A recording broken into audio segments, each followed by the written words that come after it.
He didn't even look at my face when he pushed the divorce papers toward me. Just tapped the pen against the table and said, "Sign here. Let's not waste each other's time." His voice was calm, confident, the voice of a man who believed he had already won. Around us, the cafe hummed with normal life, people laughing, cups clinking. No one knew my marriage was ending at that exact moment. I picked up the pen, and that's when he leaned back, crossed his arms and smiled. Not a sad smile, not a regretful one. A proud one. "You know," he said, lowering his voice, "this is for the best. You were holding me back." I felt something sharp move through my chest, but I didn't react. He continued, almost enjoying it. "I've worked too hard to drag someone else with me. You wouldn't survive on your own anyway." Then he added the line I will never forget. "Let's be honest. Without me, you're nothing." That was the moment my hands stopped shaking. Because what he didn't know, what he couldn't possibly imagine, was that the moment I signed those papers, everything in his life was about to collapse. He thought he was divorcing a woman with no career, no power, no future. He thought he was freeing himself. He had no idea he was signing away his connection to the 180 billion real estate empire he devoted his life to. No idea that the woman sitting quietly across from him was about to become the owner of the company whose logo was stitched into his suit jacket. I looked down at the papers. My name, his name, the clean, cold language of endings. He checked his watch impatiently. "I have a meeting in 20 minutes, he said. "Important people. Big decisions." I almost laughed.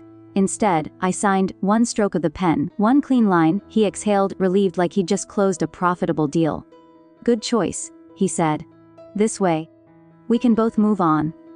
He stood up, already reaching for his phone, already typing. No hug, no goodbye, no thank you for the years I stood behind him while he built his career. Just business. As he turned to leave, he stopped for a second and looked back at me. "You'll be okay," he said casually. "Maybe not great, but okay." Then he walked out. The door closed behind him. And in that silence, something incredible happened. I didn't cry. I didn't panic. I didn't feel small. I felt calm. Because tucked inside my bag was an envelope he had never seen. Cream-colored, sealed, heavy. An envelope I had been too afraid to open for months. An envelope from my father's lawyers. An envelope that held the truth he never bothered to ask about. I sat there for a full minute after he left, listening to my own breathing. Then I opened it. And as I read the first line, my entire life rearranged itself. Because according to that document, the moment my divorce became official, I didn't lose a husband, I inherited an empire. And the man who just humiliated me in public worked for me. Whether he knew it or not. Yet, I didn't marry him for money. That's the part that still hurts the most. When we met, he had nothing except ambition and a cheap suit that didn't quite fit. He talked endlessly about success. About buildings with his name on them. About being someone people respect. I believed him, not because of his dreams, but because of the way he looked at me back then. Like I mattered. I was already comfortable in my own quiet world. My life wasn't flashy, but it was stable. I had my own savings, my own education. And a last name I rarely spoke about. Not because I was hiding, but because I didn't need it to be seen. He saw my independence as something temporary. Something to be corrected. After we married, his job at the real estate firm became everything. Long nights, weekend calls. Emergency, meetings that somehow always mattered more than me. I adjusted without complaint. Learned to eat dinner alone. Learned to fall asleep to the glow of his laptop, instead of conversation. When he got his first promotion, I threw the party. When he moved departments, I packed the boxes. When his boss needed someone to host clients, I became charming on demand. At those events, people would shake his hand and smile at me politely, then turn away. I became invisible. And slowly, he started treating me the same way. If I shared an idea, he'd correct it in front of others. If I disagreed, he'd laugh and say, "You don't understand how the real world works." At home, he stopped asking my opinion entirely. I once mentioned going back to my career. He frowned like I'd insulted him. "Why?" he asked. "I earn enough. Don't complicate things." So I didn't. The more he rose at work, the smaller I became in our marriage. He talked about his company like it was a kingdom, and himself like a future king. He memorized its history, its founders, its legacy. What he never noticed was the irony. My father used to tell me stories at the dinner table. Stories about risk. About land bought when no one believed in it. About buildings raised from empty ground. I grew up around contracts and architects and lawyers, but I was taught never to brag. Real power, my father said, doesn't announce itself. When my father died, I grieved quietly. I didn't want sympathy from people who never cared to know him. I told my husband it was complicated, that we weren't close. That was a lie. The truth was, I didn't want his ambition anywhere near my father's legacy. The inheritance process was long, silent, and handled by people who valued discretion. My name never appeared in headlines. My husband never asked questions. Why would he? To him I was just his wife, the woman who waited, the woman who didn't work. By the time he started coming home late smelling like unfamiliar perfume, I had already learned how to be alone. When I noticed him guarding his phone, lowering his voice on calls, smiling at messages he never shared, something inside me hardened, but I stayed quiet. Not because I was weak, but because I was watching. And while he believed he was outgrowing me, he never realized how deeply he had underestimated the woman who knew exactly who she was, even when the world forgot. The day everything finally broke wasn't dramatic at first. No shouting, no tears, just a sentence said too casually. I remember it clearly because it happened on a Tuesday morning. He was adjusting his tie in the mirror, already halfway out the door, when I asked him, softly, if he'd be home for dinner. He didn't turn around. I have plans, he said. Not work, not a meeting. Plans. That single word sat heavy in the air. I didn't ask who with. I already knew. Months of late nights, secret smiles, and unexplained absences had taught me enough. Still, something in me needed honesty just once. Are you seeing someone else? I asked. He sighed, annoyed like I'd interrupted something important. Then he turned around, looked straight at me, and didn't deny it. Yes, he said. And before you start crying, understand this, it just happened. That's when the room went quiet. He walked past me, poured himself coffee, and leaned against the counter like he was explaining a scheduling conflict. She understands my life, he continued. She supports my ambition. She doesn't ask stupid questions. Stupid questions. I felt my chest tighten, but my voice stayed calm. So what am I to you? I asked. He laughed. A short, sharp sound. You're comfortable, he said. You were there when I needed stability. But people grow. You should be proud of me. Proud. That word snapped something inside my head. I realized in that moment that he didn't see betrayal. He saw evolution. He didn't feel guilt. He felt entitled. Later that evening, he came home with papers. Divorce papers. He placed them neatly on the table, aligning the edges like a presentation. He spoke slowly, confidently, explaining terms like he was closing a deal. This doesn't have to be ugly, he said. I've already been generous. Generous. There was nothing generous about leaving me with nothing after years of sacrifice. But he spoke as if I should thank him. Then he said the sentence that burned itself into my memory. You never brought anything to the table anyway. I stared at him, searching his face for a trace of the man I married. There was nothing there, just calculation. He leaned back, arms crossed, and delivered the final blow with a smile. Be realistic. You were lucky to be with me as long as you were. That was it, not the affair, not the divorce. In that moment, grief turned into clarity. I stood up slowly. My legs felt steady, my mind terrifyingly clear. I realized I had been shrinking myself for years to fit inside his version of success. And he still saw me as disposable. I didn't argue. I didn't cry, I simply nodded. Okay, I said. That word confused him. He expected resistance, begging, emotion instead. I gathered the papers and walked into the bedroom. That night alone, I sat on the edge of the bed holding an envelope I had kept untouched since my father's funeral. An envelope I wasn't ready to face until my life was stripped of everything familiar. My hands trembled as I opened it. Inside were documents. Signatures. Numbers that didn't feel real. And one sentence that changed everything. Upon finalization of marital dissolution, full controlling ownership shall transfer. I read it again. And again. The man who had just told me I brought nothing to the table Was about to learn that the table existed because of my family. That night, I didn't sleep.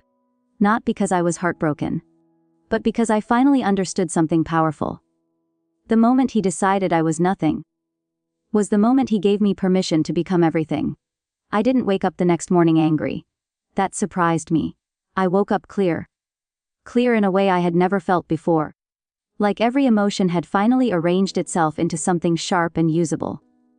I realized very quickly that if I reacted the way he expected, crying, arguing, demanding fairness, I would lose the one advantage I had, his ignorance.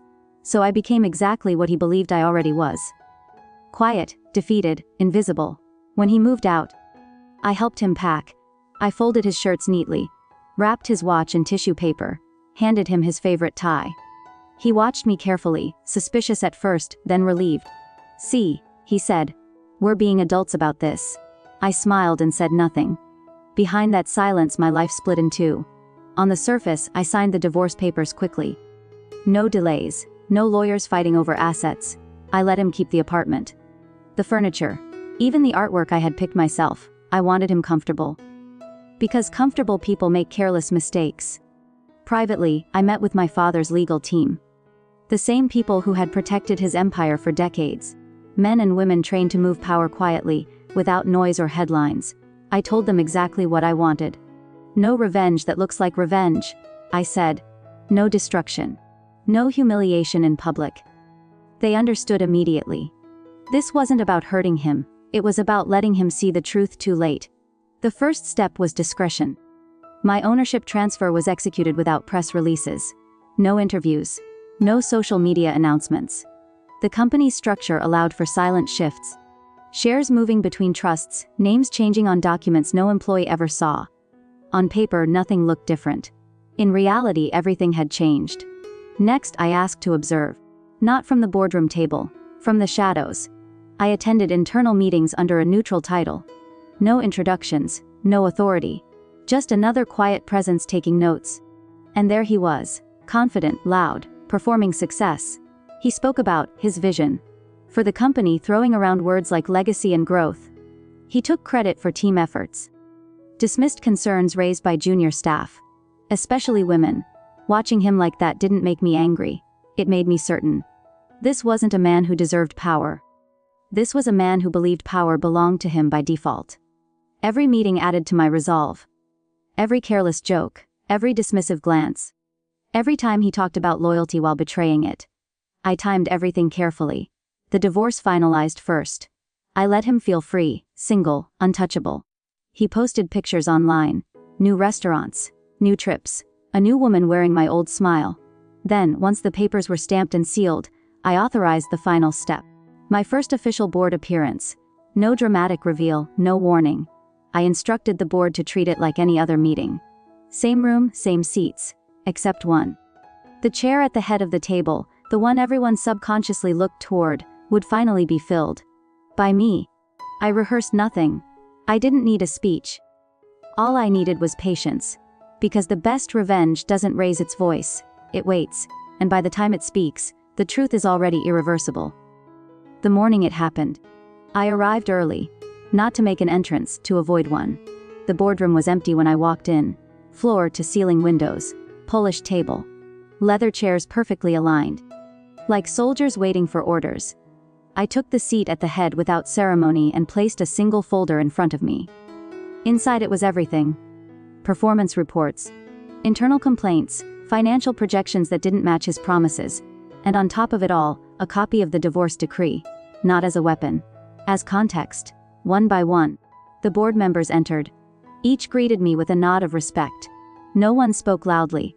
No one questioned my presence. The room understood power instinctively. Then the door opened again. He walked in late. Still talking on his phone. Laughing. Confident. He didn't see me at first. He took his usual seat, dropped his bag, and looked up mid-sentence. That's when his voice stopped. His eyes locked onto mine. For a moment, he smiled, automatic, polite. Then his expression collapsed as recognition set in. Confusion. Disbelief. Fear. The phone slipped from his hand and hit the table with a dull sound. The room went silent. He looked around, waiting for someone to laugh, to explain, to say this was a mistake. No one did. The chairperson cleared his throat. "Let's begin," he said. "As you all know, we're joined today by Ms., our majority stakeholder." The words hung in the air. Majority stakeholder. He opened his mouth, closed it, then stood halfway up from his chair. This isn't funny," he said. "What is she doing here?" No one answered him. I opened the folder slowly. "Not for drama, for control. Sit down," I said calmly. He obeyed without thinking. I didn't raise my voice. I didn't smile. I spoke like someone who had nothing to prove. "We're here to review divisional performance," I continued. "Specifically, projects approved under your leadership." His hands were shaking now. I slid the first report across the table. Projected growth versus actual returns. Missed benchmarks, inflated numbers, delayed deliverables. One by one, the board members reviewed the documents. No accusations, just facts. Then I placed the second file down: internal complaints, disrespect, bullying, credit misappropriation. His face turned pale. "This is personal," he finally said, his voice tight. "This is about the divorce." I looked at him then. Really looked. "No," I said. "The divorce ended something personal. This is just business." That was the moment he understood. I hadn't come to hurt him. I had come to remove him. The meeting ended quickly after that. A formal review was announced. His project funding was frozen. His authority suspended pending investigation. He didn't argue. He couldn't. As people stood to leave, he remained seated, staring at the table like it had betrayed him.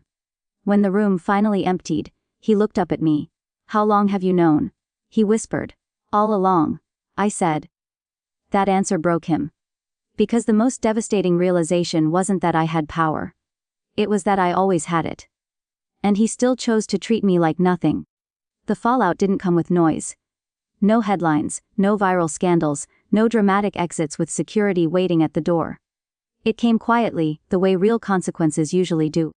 Within weeks, his name disappeared from internal emails. His access badge stopped working. The parking space he once fought for was reassigned to someone younger. Someone hungrier, someone who didn't know his history. He resigned before the investigation concluded. Officially, it was to pursue other opportunities. Unofficially, no one would return his calls. In that industry, reputation is oxygen, and once it's gone, everything suffocates slowly. I heard about him the way you hear about people you used to know, through fragments. A mutual acquaintance mentioned he was consulting now. Another said he was thinking of moving. Someone else whispered that his new partner left when the lifestyle changed. I never asked for details. I didn't need them. The first time he contacted me after everything, it was an email sent at 20:17 a.m., no subject line. Just paragraphs of words that arrived too late. He apologized for not seeing me, for underestimating me, for believing his success was his alone. He wrote about pressure, about temptation, about fear of being ordinary. He ended with, "I wish I had known who you really were." I read it once. Then I closed it, because the truth is, he did know who I was. He just didn't value it. My life after him didn't become flashy overnight. I didn't suddenly start giving interviews or attending galas. Power didn't change me. It returned me to myself. I took my time. I learned the business my father built from the inside out, not as an heiress, but as a steward. I listened more than I spoke. I promoted people he ignored. I created policies that protected the quiet ones, the kind of people I used to be. Sometimes, late at night, I thought about that cafe table, the pen in my hand, his smirk, how certain he was. And I realized something important. The revenge wasn't taking his job. It wasn't watching him lose status. It was knowing that for the rest of his life, every success would feel fragile. Because he once stood inches away from real power and treated it like it was nothing. He didn't lose me because I became powerful. He lost me because he forgot how to be decent. I never responded to his email. I didn't need closure from him. Because karma doesn't always come screaming. Sometimes, it signs papers quietly, stands up from the table, and lets regret do the talking.